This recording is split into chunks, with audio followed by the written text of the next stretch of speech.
Historia del mundo, de la prehistoria a nuestros días, por John Morris Roberts, 62, libro 8, la época más reciente. 1. Perspectivas, nuevas preocupaciones. En la década de 1980, sin embargo, la exploración espacial ya había quedado para muchos relegada a un segundo plano, ante la preocupación que volvía a suscitar la intervención humana en la naturaleza. A los pocos años del Sputnik 1, ya empezaron a oírse voces que cuestionaban las raíces ideológicas de una visión tan dominante de nuestra relación con el mundo natural. Por otra parte, esa preocupación podía expresarse con la precisión que permitían ciertas observaciones hasta entonces inviables o no consideradas desde ese punto de vista, ya que ahora era la propia ciencia la que prestaba el instrumental y los datos que provocaron consternación sobre lo que estaba sucediendo. Empezaban a admitirse los posibles daños que podía causar en el futuro la intervención en el entorno. Lo nuevo era ese reconocimiento, claro está, no los fenómenos que lo provocaban. El Homo sapiens, y tal vez sus antepasados, siempre habían arramblado con los mundos naturales en los que vivía, modificándolos en muchos aspectos y destruyendo a otras especies. Varios milenios después, la migración hacia el sur y la adopción de cultivos de secano procedentes de América supusieron la devastación de las grandes selvas del sudoeste de China, y como consecuencia de ello, la erosión del suelo y el encenagamiento del sistema de drenaje del río Yangtze, lo que se tradujo finalmente en una inundación periódica de grandes regiones.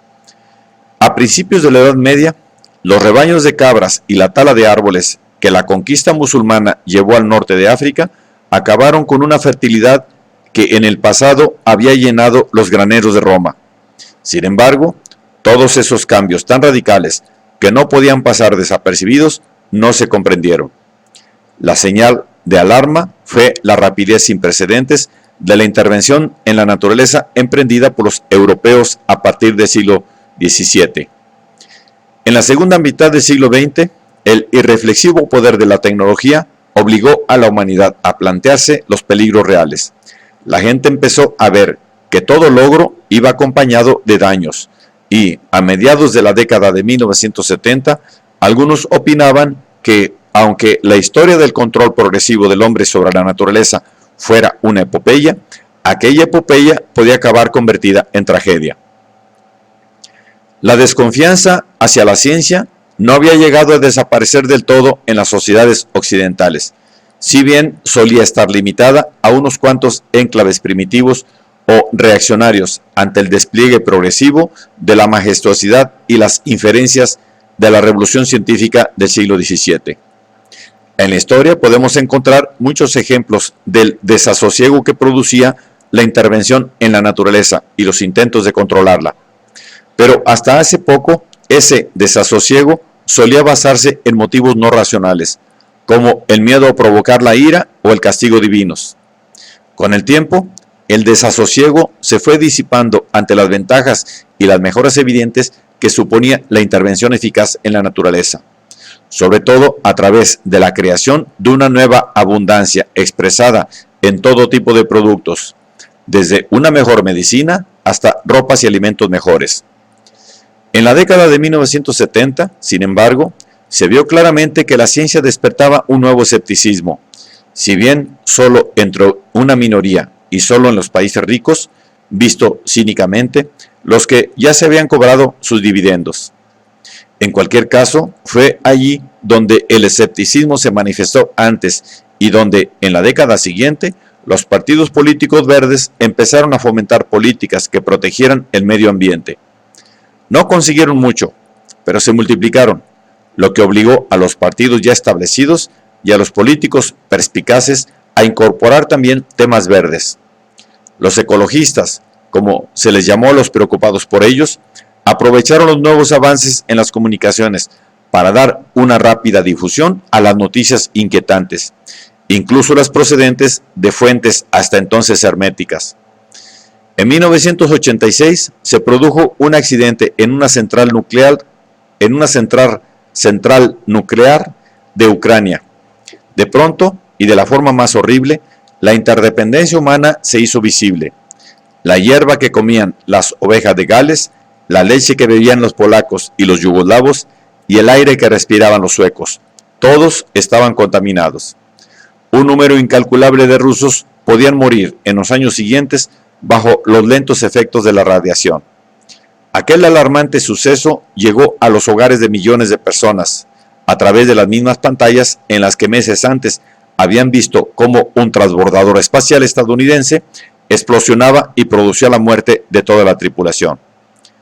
Chernobyl y el Challenger mostraron por primera vez a grandes cantidades de personas los límites y los peligros de una civilización tecnológicamente avanzada.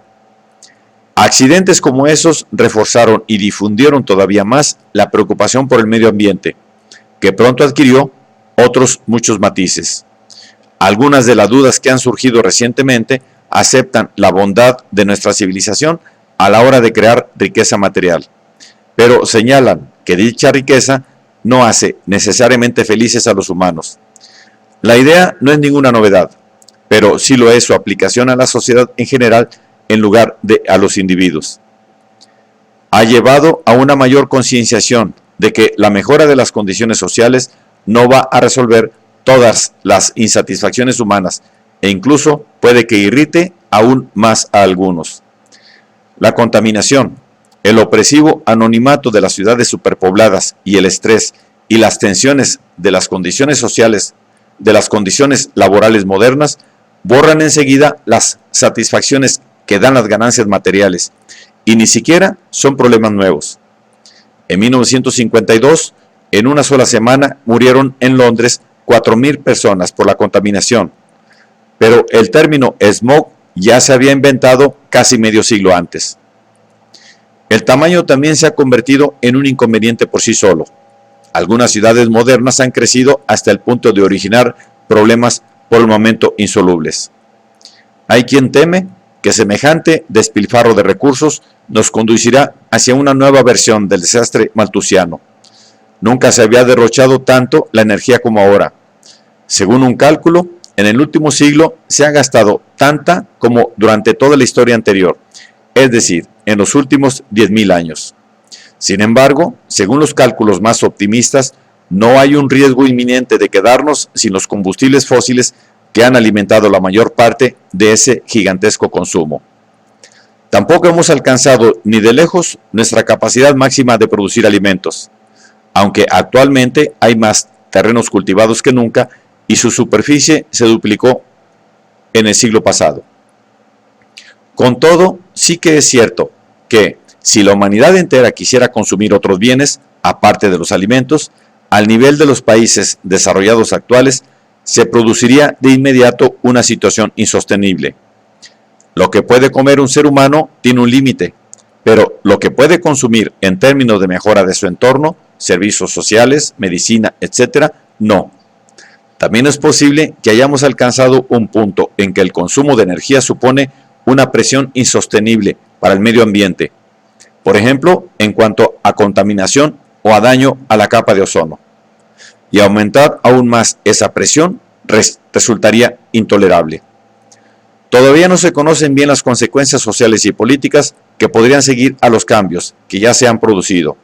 Y ahora no tenemos el conocimiento, ni la técnica, ni el consenso en torno a las metas que un día se tuvieron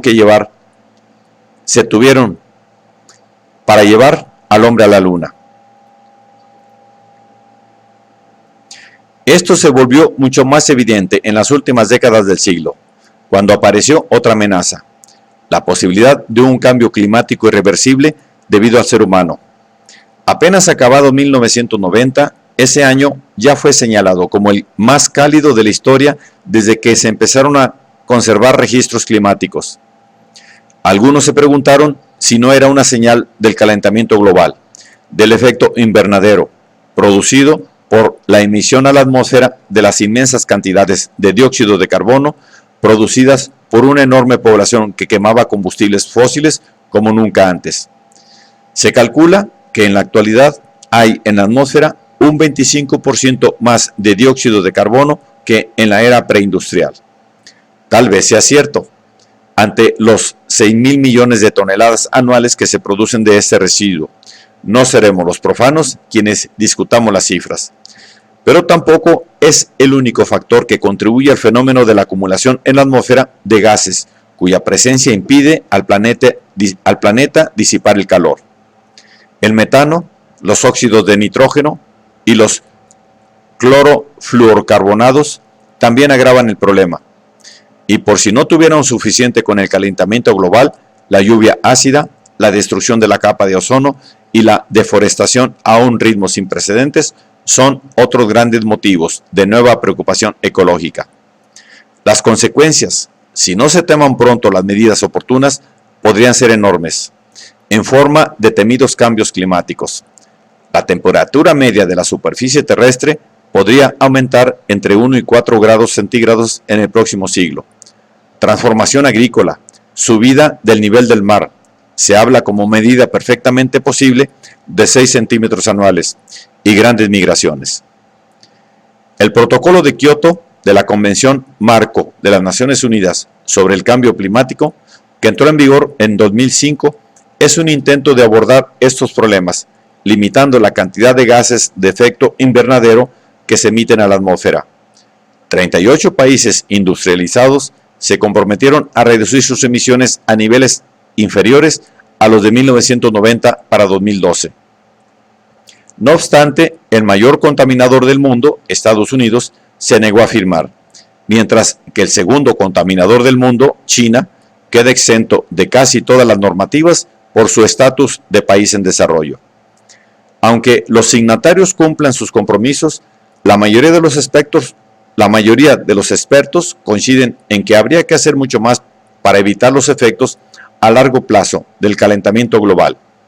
Al empezar el siglo XXI, estaba más claro que nunca que si las principales naciones llegaran algún día a cooperar en lugar de competir, habría muchas preocupaciones comunes en torno a las que podrían colaborar, si llegaran a un acuerdo al respecto.